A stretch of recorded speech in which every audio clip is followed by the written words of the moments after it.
going to talk about Graham Potter today, obviously. I'm not being reactionary here, and I think it's really important to note that I'm not agitated. I'm concerned, but I'm not angry. I'm very, very worried, which has, I think, certainly been my status, if you want, for a little while now. I'm going to talk about a few things that are of concern to me, but ultimately, I'm now so worried that I'm concerned we won't win another game this season. And maybe some people might think that's okay, because I know there is a number of people who think, well, it's all about next season. But I'm just not aware of this flicking of the switch. And I tried to make that point in a video last Monday, which had very aggressive feedback. Not from everyone. So to be fair, there was a lot of people in agreement with me, and even those that didn't agree with me were arguing the case for Potter in a very civil manner. But there was a lot of aggression. A lot of people were very upset by what I was saying, and particularly the flicking of the switch bit, which was, if we've got this set of tactics that are going to be employed next season, why isn't he using them now? Why haven't we had the managerial bounce? Why haven't we had the uplift? And I was talking about Vitor Pereira. I was talking about a lot of different managers and how some managers can come in and get an uplift. And I was worried that in many respects it was looking like West Ham had hired the worst out of the lot. And I'm really trying not to be reactionary. I'm trying to be as measured as I possibly can, because I don't want to be the guy that sits here demanding, for every manager to be sacked and all this. I really don't. I was very up for Potter. Once Potter I didn't want him, to be honest with you, but you know that because you can go back and check the videos yourself. But once he got installed, I really wanted him to be able to perform well, to be able to implement the strategy and the way of playing, which he articulates so well in videos. He speaks so well about this stuff. I wanted that to be the case. I wanted it to be a new dawn. And there was a couple of things that really got me excited. I think firstly was his first game, which was a loss against Aston Villa. But that was fine, because we lost Fulkrug after 30 minutes. We lost Somerville at half time. And I thought they were so good in that game that I thought there was mitigation. There was excuse enough that that we lost that game, basically. With the passing of time, and it's now 14 games that he's had, over 100 days in charge, and so on and so forth. We're not dealing with a new manager anymore. And there have been managers that have been appointed after him who have done better than him. We are very much one of the worst teams in the Premier League, and the question isn't whether we are the worst team in the Premier League. The 17th worst team in the Premier League. It's actually whether we're worse than that. We are only above the relegation zone because of the points that Julen Lopetegui got. Graham Potter's points per game are probably not enough.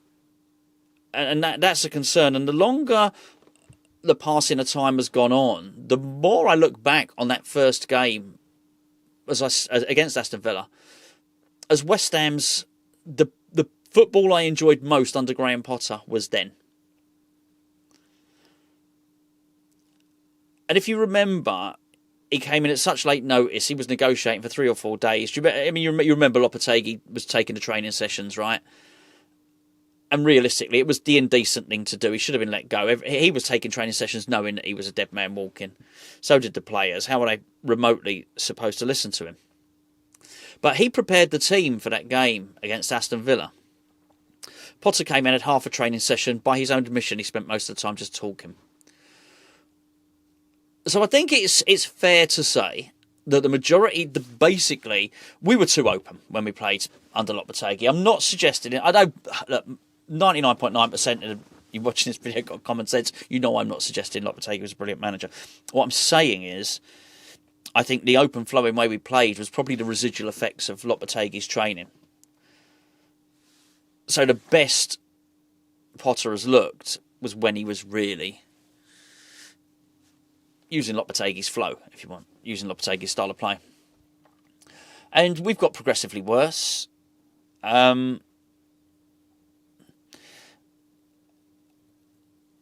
Southampton was a real, I feel, a real watershed moment for us,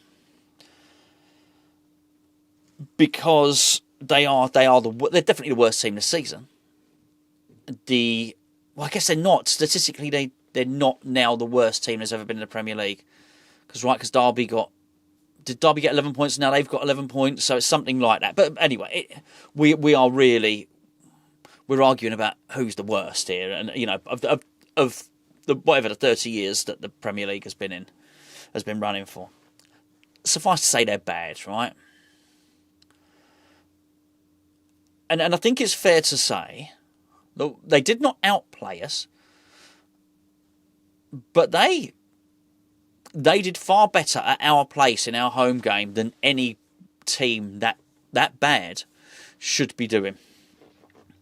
But I think one of the worst things, one of the things that people come back and people often say about Potter is about his players, when he gets his players. And a few of the comments I had back last Monday were nobody could do anything with this group of players. And I think that's just not true. I think sometimes people are angry. I think people want Graham Potter to do well, so when you question him, they'll challenge you and they'll throw stuff at you like that.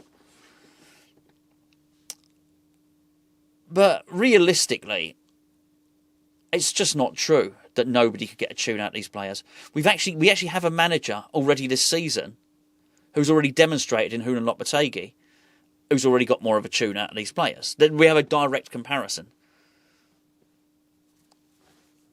And I think we all know that these are really, really good players, the vast majority of them.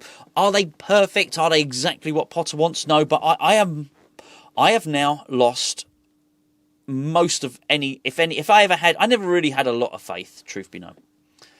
But any sort of hope and faith I had that actually when he gets his players, things are going to be loads better, I don't have it anymore. And the only reason I don't want him sacked now is because I think it could absolutely ruin the transfer window. Now, I don't actually know whether Potter and McCauley are going to be any good at this stuff, and they don't know. Nobody knows. They've never signed a player. As a twosome, they've never signed a player. And I know I'm probably boring when I say this stuff because I've repeated it so many times, but at Brighton, I think McCauley was, you go through them, Tony Bloom, Paul Barber, Paul Winstanley, Dan Ashworth, Graham Potter. I think he was 5th or 6th down the list in terms of Brighton's recruitment. So people that say, oh, he brought in him. He probably didn't. Nobody's ever going to know. Anyone that says that to you that's not an employee of Brighton, you can't really place too much stock by it. But certainly, and I was corrected on this when I said to you in a previous video that I don't know if Graham Potter was manager or just head coach at Swansea. But I said I'm certainly aware of that he didn't bring in players at Brighton and Chelsea. Somebody who was a Swansea fan came and commented on the video. If you go and look back on the video, they said no, he didn't. He wasn't the director of football at Swansea. There was a director of football at Swansea. It wasn't Potter that brought the players in. So he's never brought players. So we don't know.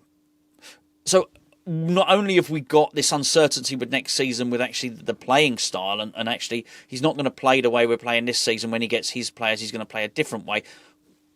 We don't know. It's a pledge. That's all it is. We have no evidence for it. It's just a pledge. But not only do we have the uncertainty of the pledge, we've got the uncertainty of these people who've never done this job before. We've got new people on the job in terms of buying players, identifying players. May well be good at it. I hear Carl McCauley is really, really, people say impressive, and he's working really hard. He's been networking. He's been trying to make contacts. He's way behind all those other people that are doing the job, that already have the little black book of contacts and whatnot. So it's going to be tough. But I'll tell you this now. We decided to do away with the infrastructure in the club that allowed us to buy players. It's not there. It went with Tim Stuyton. It went with Maurice Stuyton. One other guy who's, honestly, the name escapes me, is gone as well. There's not a lot there anymore. You basically are going to have Carl McCauley and Graham Potter identifying players and David Sullivan buying them. That's just what's happening. And it shouldn't be that way. We should have a director of football there to do that. But that's what's happening. If we sack Graham Potter, any planning that we got for the summer, there's nobody. You can almost make the case it would be impossible. It would almost be impossible for us to go and sign players. And that is probably the main reason why I think Potter should probably remain in charge. If it were me and I was in charge of the club, I'd get that area sorted now. I would parachute someone in. I don't know. I'd go and search for someone that's done the job, that could go in, that could identify some talent, that can do something. Because we put ourselves in a really, really dangerous situation here. We have hired a manager that we didn't know whether he was good enough or not, and it's looking like now there's nothing to suggest he is going to be good enough. And we have given him the full responsibility for our transfer window. That is, it is just such a dangerous thing to do. And I think West Ham are in danger now. I think we've placed ourselves. I think we've placed ourselves in an unenviable position by what's happened, and I am very, very concerned, actually. And as I say, it's not for this season. I've written this season off. And I'm just being honest with you here. And whenever I do these videos, always someone says, "Oh goodness, you've depressed me there with that." And I don't mean to make anyone feel miserable. I really don't. But it really would be disingenuous of me to sit here in this chair, squeaky chair, and tell you everything's. I think everything's going to be okay. I think he's going to get it right. I think he's got the tactics. I think he's going to get these players. I think we're going to finish the season strongly. I thought he needed to beat Southampton and beat Brighton to really, not for anyone else, only for me. We got a message actually in the build-up show ahead of the Southampton game. We clicked it up on screen, and somebody said, and you could actually tell they were angry, and they were saying they were basically explaining the games where Southampton had done well, where they'd got a draw, and it was apparently Liverpool and somebody else had only beaten them by one goal. And you could tell there was a spikiness in the way that they'd posted the question. It was, so what you're saying is, if we don't beat Southampton, that's not good enough for you. And I answered the question, we pulled it up on screen, and I said, it's not about it being good enough for me. And they were very defensive, and they were very angry and very protective of Graham Potter. Well, I'm that way about West Ham.